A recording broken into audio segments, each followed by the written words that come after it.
hanya disalurkan kepada sejumlah perusahaan. Yayasan Super Semar diwajibkan membayar kepada negara sebagaimana putusan MA sebesar 4,4 triliun rupiah. Aset yang disita antara lain villa di Megamendung Bogor dan gedung Granadi di Jakarta Selatan. 3. Ratusan rekening. Selain dua aset yang telah disita, juga dilakukan penyitaan 113 rekening milik Yayasan Super Semar oleh tim eksekutor Pengadilan Negeri Jakarta Selatan untuk menutupi kerugian negara. Total nilai dari 113 rekening itu adalah sekitar 242 miliar rupiah. Ada pula tanah dan bangunan seluas 16.000 meter persegi di Jakarta dan Bogor. Nah, ini kerjanya siapa? Tentu Jokowi lah, yang dibilang deso dan pelanga-pelongo itu. Di era pemerintahan SBY, mana berani menyita aset keluarga cendana. Tidak heran banyak pihak, termasuk keluarga dari penguasa selama 32 tahun itu, merasa terusik.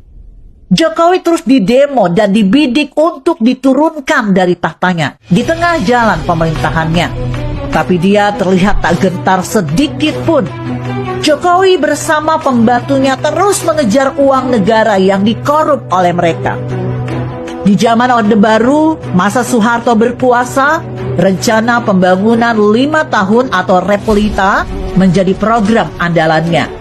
Soeharto terus meminjam uang dari Bank Dunia dengan harapan Indonesia akan tinggal landas.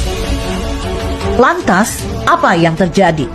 Indonesia malah kandas dan bangkrut karena uang pinjaman tersebut separuhnya dikorup. Soeharto pun akhirnya lengser dari tahtanya. Ternyata masih ada juga yang mengagungkan Soeharto hingga saat ini. Bahkan romantisme gambar Soeharto sambil melambaikan tangan dengan jualan slogan "Piye kabare, enak zamanku toh?" masih saja digaungkan oleh pembenci Jokowi.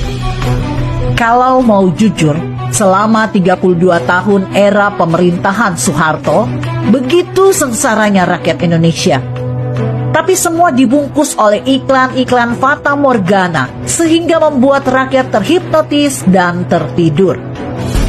Sumber daya alam berupa hasil tambang, hasil hutan, kekayaan laut, dan lain sebagainya, semua dikuras tak terkira.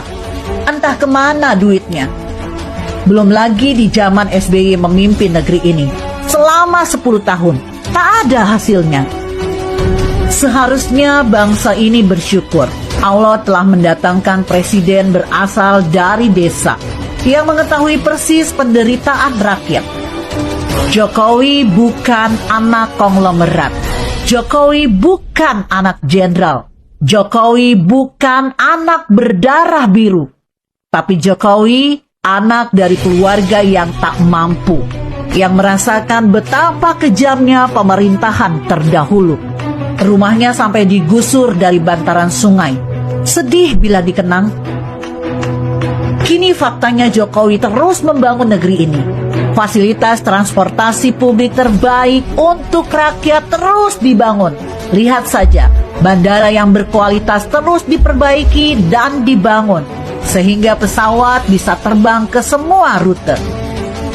Belum lagi pelabuhan bertaraf internasional telah dibangun dan sudah digunakan oleh kapal penumpang.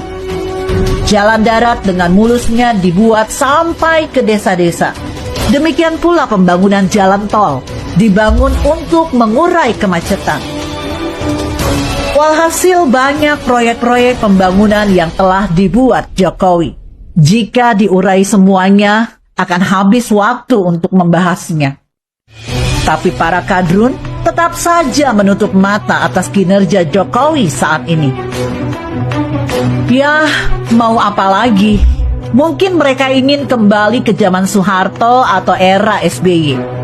Di sana mereka merasakan nyaman dan tidak terusik kali ya.